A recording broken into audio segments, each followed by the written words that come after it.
Hello viewers, welcome back to my another blog. সবাই কেমন আছো? আশা করি সকলেই খুব ভালো আছো। আমরাও খুব ভালো আছি। আজ শেয়ার করব আমার মায়ের প্রথম কোজাগরি লক্ষ্মী পুজোর আয়োজন। প্রথম এখানে এই কারণেই বললাম, কারণ আমার দাদু বেঁচে থাকতে আমাদের বড় জয়েন্ট ফ্যামিলি ছিল, আর আমার মা ছিল বাড়ির বড় বউ, আর এই ফ্যামিলির জন্য অনেক কিছুই করে গেছে। থাক, ফ্যামিলি ম্যাটারে আর গেলাম না। তো সকাল সকাল মা সমস্ত বাসনপত্র বের করে রেখেছে, যেগুলো বেসিক্যালি পুজোতে লাগে। আর এখন বাজে সকাল 7টা। মা আগে থেকে নাড়ু করেনি, তাই বলেছিল পুজোর দিন বানিয়ে নেব। যেহেতু কোজাগরি লক্ষ্মী পুজো সন্ধ্যাবেলায় হয়, তাই কোনো প্রবলেম হবে না। এই নাড়ু পাকানো দেখে আমার চাইল্ডহুড টাইমটা ভীষণ মিস করছি।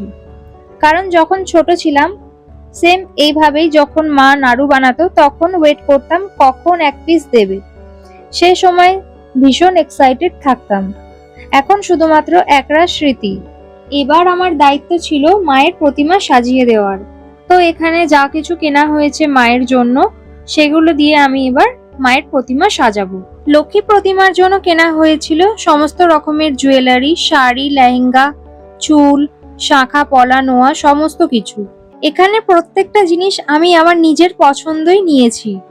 তো আমার লক্ষ্মী প্রতিমা সাজানো একদম কমপ্লিট, আর তোমরা নিজেরাই জানাও যে কেমন সাজানো হয়েছে। এরপর আগের দিন যে আমি জলচৌকিটা পেন্ট করেছিলাম, সেই জলচৌকির মধ্যেই মায়ের প্রতিমাটি রেখে পুজো করা হবে। এরপর জলচৌকিতে আসন বসিয়ে প্রতিমাটি বসাই। তারপর ফুলের মালা, পদ্ম ফুল দিয়ে সজ্জিত করি।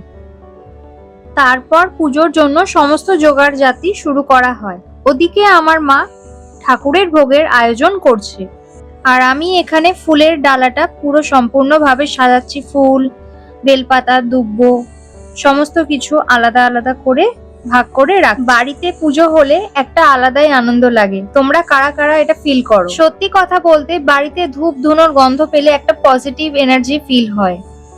আমি তো এটা ভীষণভাবে ফিল করি। আমার ফুলের ডালা সাজানো কমপ্লিট। এখন আমি আলপনাটা দিয়ে নেব। আমার আবার এই সব পুজোর কাজ করতে ভীষণ ভালো লাগে, যেমন ছোট ছোট আলপনা টুকটাক এটা ওটা সাজিয়ে দেওয়া আমি ভীষণ ভাবে এনজয় করি। তবে এখানে আলপনা দিলে আমার ওখানে কোয়ার্টারে আমি আলপনা প্লাস রঙ্গোলি দুটোই দিই, কারণ ওখানে রঙ্গোলির চলটাই একটু বেশি। আমার পার্সোনাল অপিনিয়ন থেকে বলছি, আমার দুটোই ভীষণ ভালো লাগে। এখন সন্ধ্যা হয়ে গেছে, চলো রেডি হওয়া যাক, একটু পরেই পুজো শুরু হবে।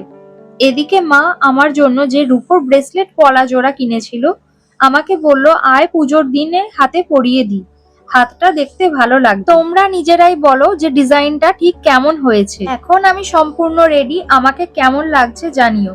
যেহেতু বাড়িতে পুজো, তাই আমি রেড অ্যান্ড ইয়েলো কম্বিনেশনে ড্রেস আপ করেছি। এরপর ব্রাহ্মণ কোজাগরি লক্ষ্মী পুজো করতে চলে আসে, আর আজকে হলো আমার মায়ের নিজস্ব একটা শখ পূরণ। সমস্ত কিছু আমার মা তার নিজের মনের মতন করে পুজো করেছে, কোনো কিছুতেই কোনো রকম কমতি রাখেনি। আমি এখানে নামে মাত্রই একটু হেল্প করেছি, ব্যাস এটুকু ছাড়া এখানে আর আমার কোনো অবদান নেই। এইদিকে এটা ছিল মায়ের ঠাকুরের সিংহাসন। ব্রাহ্মণকে বলা হয়েছিল লক্ষ্মী পুজোর সাথে সাথে যেন বাকি ঠাকুরগুলো একবার পুজো করে দেওয়া হয়। এখন পুজো সুসম্পূর্ণ হয়েছে। আজকে ভোগের আয়োজনে ছিল শুকনো প্রসাদ ও ফল, খিচুড়ি ভোগ, সাথে 3 পদের ভাজা ও মিষ্টি। আমি প্রত্যেকটা প্লেট এখানে সুন্দর করে সাজিয়ে দিচ্ছি। এগুলো আমার মা প্রত্যেকটা বাড়িতে প্রসাদ দিয়ে আসবে। তবে আজ অনেককেই দেখলাম পূর্ণিমা পড়ে গেছে বলে অনেকেই দিনের বেলায় পুজো করে নিয়েছে, কিন্তু কোজাগরি লক্ষ্মী পুজো করার নিয়ম সন্ধ্যাবেলাতেই হয়। আমার মতে সন্ধ্যাবেলায় পুজো হলে সারা দিনটা রেস্টও নেওয়া যায়, আর ধীরে সুস্থে সমস্ত কিছু জোগাড় জাতিও করা যায়। পুজোর প্রসাদ সবাইকে দেওয়ার পর আমরা গেছিলাম আমাদের এলাকাতেই একটা লক্ষ্মী পুজো হয়, সেখানকার ঠাকুর দেখতে। এটা ছিল পরের দিন সকালের পুজো। সুতো কাটা ও দধিকর্মা হবে। ব্রাহ্মণ সকাল সকাল পুজো করতে চলে এসেছেন।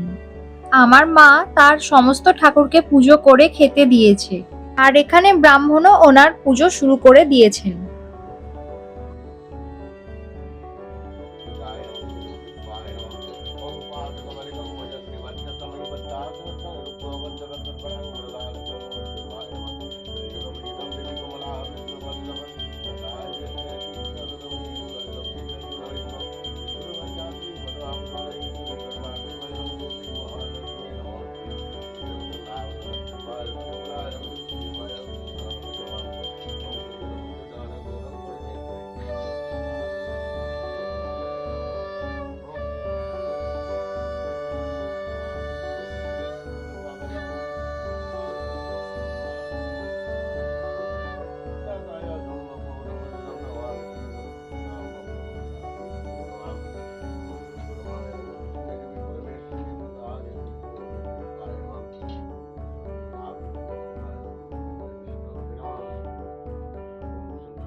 এবার সম্পূর্ণ পুজো কমপ্লিট হয়ে গেছে ও সুতো কাটাও হয়ে গেছে।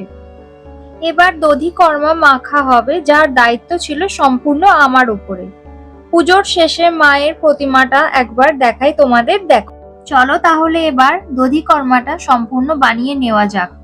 প্রসাদের ওপর থেকে ফুল দুব্ব সরিয়ে এক এক করে চিঁড়ে, মুরকি, খই, কদমা, বাতাসা, কলা, ফল, দুধ, দই দিয়ে একসাথে মেখে নেব।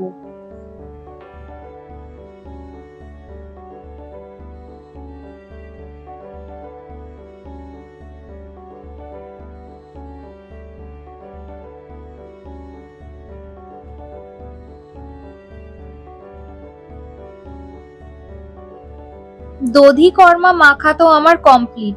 এবার এগুলোকে প্লেটের মধ্যে সুন্দর করে এক এক করে সাজিয়ে দেব।